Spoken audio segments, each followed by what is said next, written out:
रातको 10 बजे कामबाट फर्कदै थिएँ। नाकानो स्टेसनतिर अलिकति चिसो अनि स्थिर थियो त्यो रात। कोम्बिनीमा छिरेर खाराकेर तातो ओचिया किनेर फर्किएँ।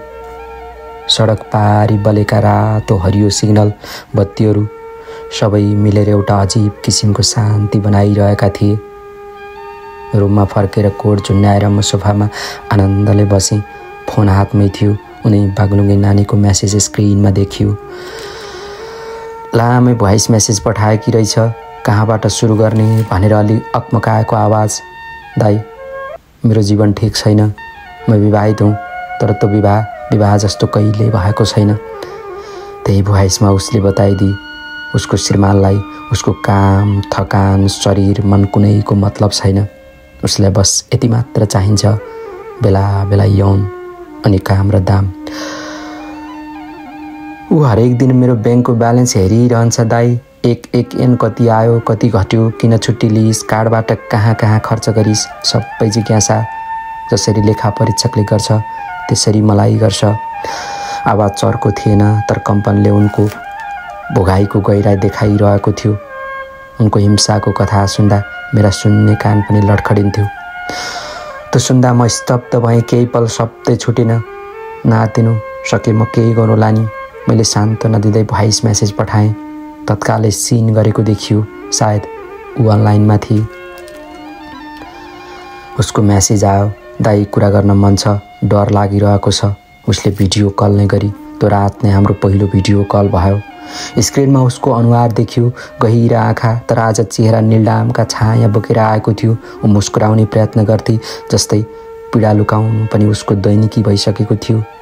आज किन यति रातिसम्म पनि नसुतेको? मैले सोधेँ। हिचकिचाउँदा उसले क्यामेरा अलि तल झुकाउँदै भनी, किनभने काममा किन नगएको भनेर। आज पनि त्यो सालेले हात उठायो। शरीर दुखेर निन्द्रै लागेको छैन। उसका यी दर्दनाक कहानी सुनेपछि निकै भावुक बनायो। आफ्नै श्रीमानलाई पनि साले भनेर ऊ आक्रोशित भइरहेकी थिए।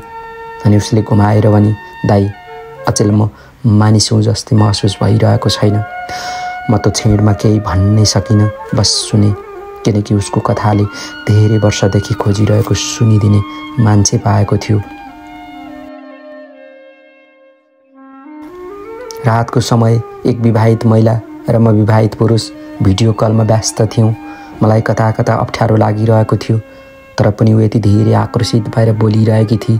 उसका मनमा वर्षौँदेखि गुम्सिएर बसेका पीडाका कथा विस्फोटित भइरहेका थिए। दाइ, तपाईँ नभएको भए त म मरिसक्थेँ होला। हजारौँ पटक आत्महत्याको प्रयास पनि गरेकी थिएँ, खै कसरी बाँचेँ।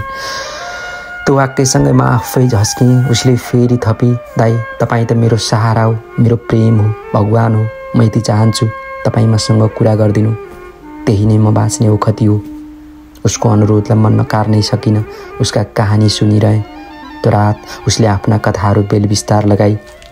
तीनवटा काम, कोम्बिनी, बेड मेकिङ अनि फेरि रेस्टुरेन्ट। बिहान कोम्बिनीको काम सकेर हतारिएर आयो। घरमा खाना नहुने, आफै पकाएर बेड मेकिङको कामतिर दौडिनु पर्ने, अनि उतैबाट रेस्टुरेन्टको काममा।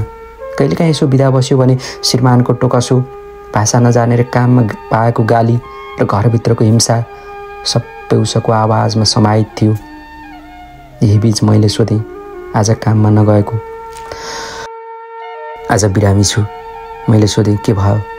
उसले अलिक गम्भीर हुँदै भने, एकपटक गर्भ बसेको थियो।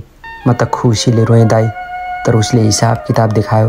यो बच्चाको खर्च 4 लाख येन, 6-7 महिना कामको बिदाई त सुत्केरी भएपछि कसले कमाइदिन्छ?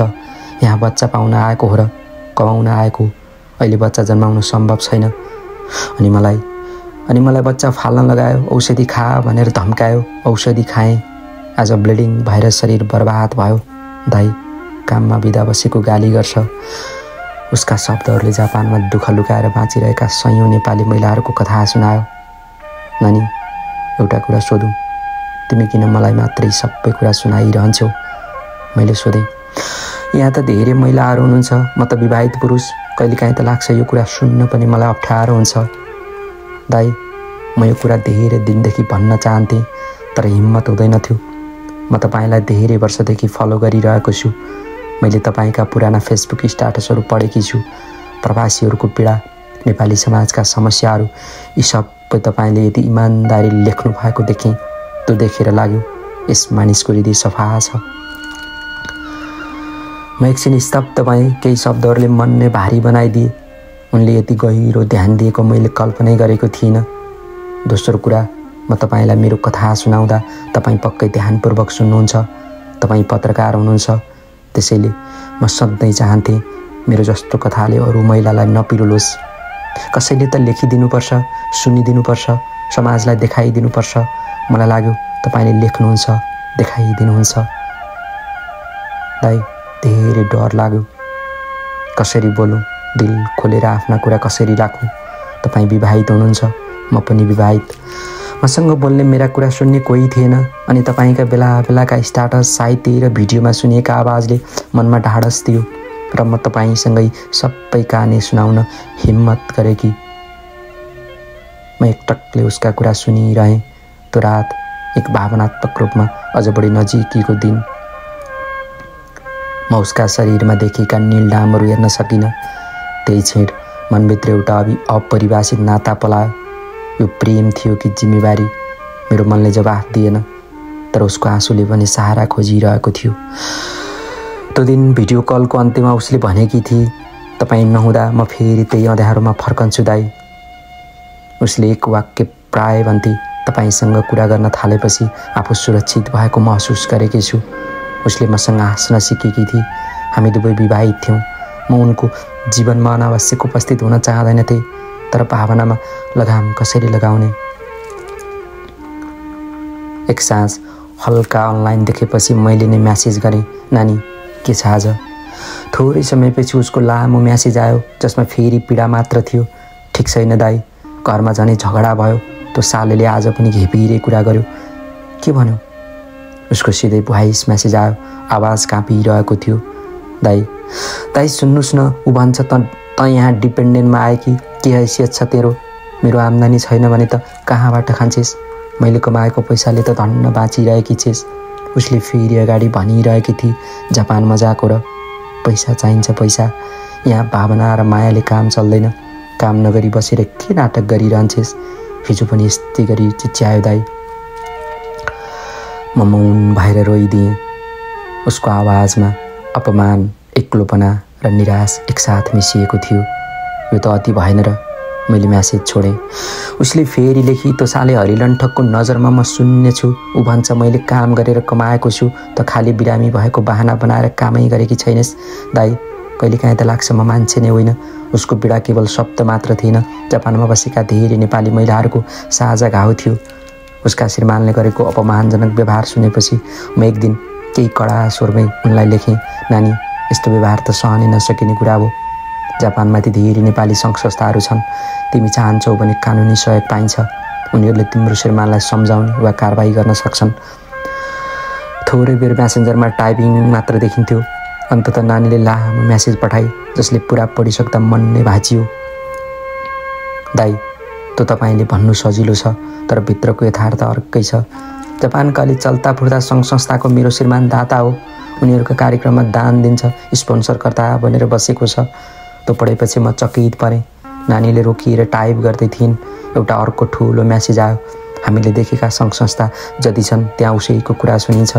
उसले तैँले बोलिस् भने चुप लगाइदिन्छु भनेर धम्की दिइरहन्छ।